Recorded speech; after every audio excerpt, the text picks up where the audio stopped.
Mən 2 ildən çox idmanla məşğul oldum. Azərbaycanın bayrağını böyük arenalara da ucaltdım. Faydalı video çəkib paylaşdım. Ancaq 31 dekabr yeni il gecəsi mən zarafatca dort deyib tortun dadına baxdım. Dedim bugün olar. Dedim özümü gerçekten dəli kimi apardım. Ya məhz buna görə insanlar məni anladı. Təsəvvür edirsən. Bu şəxs əslində zarafat eləmir. Bu şəxs demək istəyir ki, mən Azərbaycanı təmsil etmək üçün 2 il idmanla məşğul oldum. Kanalımda müxtəlif faydalı idman videoları paylaşdım və nəhayət Azərbaycanı xarici ölkələrdə təmsil edə bildim. Amma heç kim məni tanımadı. Yəni məşhurlaşmadım. İnsanlar tərəfindən Azərbaycanı təmsil etdiyimə görə sevilmədim. Lakin adi zarafatca bir video paylaşdım kanalımda və bu video insanlar tərəfindən sevildi.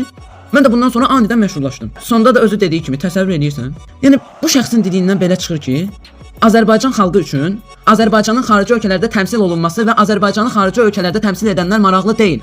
Azərbaycan xalqı üçün təəssüflər olsun ki, adi, zarafatca paylaşılmış bir video bütün bunlardan daha önəmlidir. Bu acı da olsa bir həqiqətdir. Bəlkə də bu şəxs əvvəlcədən bütün bunları planlayıb və Azərbaycan xalqına böyük bir dərs vermək istəyir. Həqiqətən də çox gözəl dərs verir. Mən onu alqışlayıram və bu dərsi ondan sonra da verənlər olacaq. Mən bu vaxta qədər heç kimin videosuna reaksiya videosu paylaşmamışdım. Yəni heç kimin paylaşdığı videoya reaksiya verməmişdim. Amma dedim bugün olar.